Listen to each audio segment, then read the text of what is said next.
Hello, I wanted to do a quick demonstration of how to embed a Dipity timeline into your discussion board post, because apparently there have been some questions about the actual steps involved in doing so. So what I've got here is a sample discussion forum post. It says sample timeline embed. I've got a little blurb here. It says, everyone, here's the timeline I created. I chose to focus mine on blank because of blank. That's where you'd put in some more information. I opted to go with these particular sources in these video clips because of, then you'd include a paragraph or so there. But the actual embed code for your timeline would go right here. So what I'm going to do now is go over to Dipity, and here's just a sample timeline. This is one of the ones I used for another class created by Michael Geist. Every Dipity timeline that's created is going to have something there that says embed, unless somehow you've turned off that feature in your settings, but it's on by default. So you see if I move my cursor over here, it says embed this timeline. I'm just going to click that, and then there's embed code. I'm going to select it all, and then right click or control, command click, whatever it is if you're using a Mac or Windows system. Copy that in code, all of it.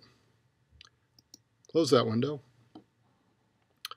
Go back to Blackboard, and then I'm just right-clicking again and going to paste. When I do that, you'll see that embed code right there. You're not actually doing anything with the timeline. You're not downloading it, uploading it, moving it, anything like that. You're just creating a window within your discussion forum post that kind of goes directly to it over in Dipity. That's it. So it's not a link. It's like this porthole directly into your timeline that people can see it, interact with it, all that good stuff. Now by default in Blackboard, I believe smart text is turned on. That's the default setting. Make sure that is still on. I think you could also do HTML, but don't do plain text. If you do plain text, it won't recognize this code as being code. It'll just recognize it as being text, so it won't understand that. So smart text, you could preview it if you want to make sure it looks the way it's supposed to. Here, I'm going to do that right now. Let me make this window a little bit bigger. There. So there's the blurb. There's the timeline I just embedded in there. And you could interact with this timeline directly within this post now. See?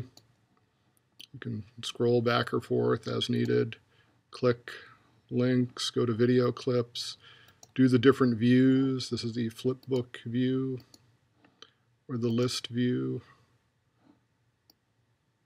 All that good, cool stuff you can do in Dipity.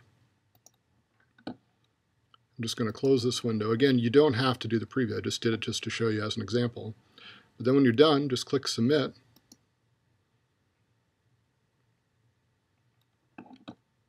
And there's my post I just did. And that's what each one of yours should look like, with the contextual info up top and your directly embedded timeline underneath it so everyone else could access it. Let me know if you have any other questions.